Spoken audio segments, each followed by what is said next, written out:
The clinking of glasses echoed faintly through the grand lobby of the Royal Amber Hotel, where chandeliers shimmered like constellations above polished marble floors. Guests strolled past in designer suits, their laughter rolling over the hushed sounds of piano keys drifting from the lounge. In the midst of this luxury, where fortunes mingled in whispers and deals were sealed with handshakes, a young black maid named Amara bent low to pick up a crumpled napkin left behind by someone who had never thought twice about her existence. Amara's life was stitched together with quiet sacrifice. Every morning, she slipped on her crisp uniform, tied her hair neatly, and reminded herself to smile, because in this world of wealth and privilege, no one noticed the maid unless something went wrong. Yet inside her, beneath the carefully folded layers of politeness, she carried an ocean of unspoken dreams. She worked not for herself alone, but for her younger brother back in Suriname who needed medicine, for her mother whose hands were too weary to labor, and for the small, fragile hope that maybe one day, life would change. It happened on a Tuesday afternoon, when the air smelled faintly of jasmine from the lobby's vases. Amara was dusting near the concierge desk when the phone rang sharply. No one was around to answer, the staff had stepped away. Hesitant but responsible, Amara picked it up, her soft voice steady as she greeted the caller. But the voice on the other end spoke quickly in Dutch, a language she hadn't used in months, one she had inherited from her grandmother's stories. Without missing a beat, Amara replied fluently, her words rolling out smooth and confident, like silk unraveling. What she didn't know was that a man sitting in the corner of the lobby had paused mid-sip of his coffee. He was no ordinary guest. His name was Adrien Leclerc, a billionaire known for his empire of shipping companies that stretched across continents. People feared to even look at him too long, but in that moment, his sharp eyes softened in surprise. Few things caught him off guard in life, yet hearing a hotel maid switch effortlessly into Dutch, his mother's native tongue, struck him deeply. When the call ended, Amara hung up quietly, ready to return to her dusting. But Adrien rose, his polished shoes tapping against marble as he approached her. "Excuse me," he said, his deep voice carrying authority. Amara straightened, her hands nervously twisting at her apron. She knew who he was. Everyone did. "That was Dutch, wasn't it?" he asked, her heart pounded. "Yes, sir. It was." He studied her, curiosity gleaming in his eyes. "Not many people here speak it."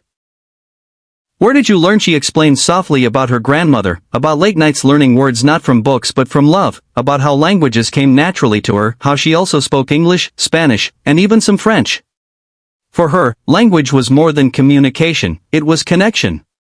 Adrien listened, and for that, days passed, and Adrien found himself watching her more closely. Not in the way wealthy men often watched maids, but with a genuine fascination. He noticed how she carried herself with dignity even when guests were unkind. He noticed how her laughter with fellow staff was light, but her eyes carried shadows of burden. And he noticed how she seemed to know exactly when someone needed help, stepping in quietly, never seeking credit. One evening, Adrien asked to speak with her privately. Amara feared she had made a mistake. Perhaps she had broken some rule. But instead, Adrien surprised her. "I want to know your story," he said simply. So she told him. She spoke of poverty, of her father who had died too young, of her mother working her fingers raw to raise her children. She spoke of her brother, who suffered from an illness that required expensive treatment.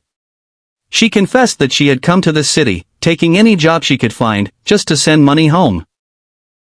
Adrien sat in silence, moved more than he expected. Her words stirred memories of his own mother, who had scrubbed floors in Belgium to keep food on the table before his empire was ever built. For the first time in years, Adrien felt something he thought he had buried, compassion. But life does not change in an instant. When Adrien offered to help, Amara hesitated. She had seen too many promises vanish like smoke. And soon, challenges arrived that tested her even more. Rumors spread among the staff that the billionaire had taken a strange interest in the maid. Whispers turned cruel, some accusing her of trying to seduce him for money. Amara's manager even threatened to fire her, claiming she was distracting important guests. Tears burned her eyes at night. She had done nothing wrong, yet her dignity was under attack. Adrien, hearing of it, confronted the hotel management. His words carried weight, and the whispers quieted, but the scars of humiliation remained. Still, Adrian didn't walk away. Instead, he gave Amara an opportunity and interview for a position at his company. Not as a maid, but as a translator for international clients. At first, she doubted herself. She had no formal degree, no polished resume. But Adrian believed in her raw talent, and when she stepped into that office, her passion and fluency in languages shone brighter than any certificate. She got the job. From there, the challenges didn't end. The corporate world was harsher than hotel hallways. Colleagues doubted her, clients tested her, and she struggled to balance work while still sending money home. Yet every time she wanted to give up, she remembered her brother's smile, her grandmother's stories, and the way Adrian had said, "You are capable of more than you think." Slowly, she rose. From translator to assistant manager. From assistant manager to heading entire projects. And with her growing salary, she was able to pay for her brother's treatments, to lift her mother out of labor, to give back to the community.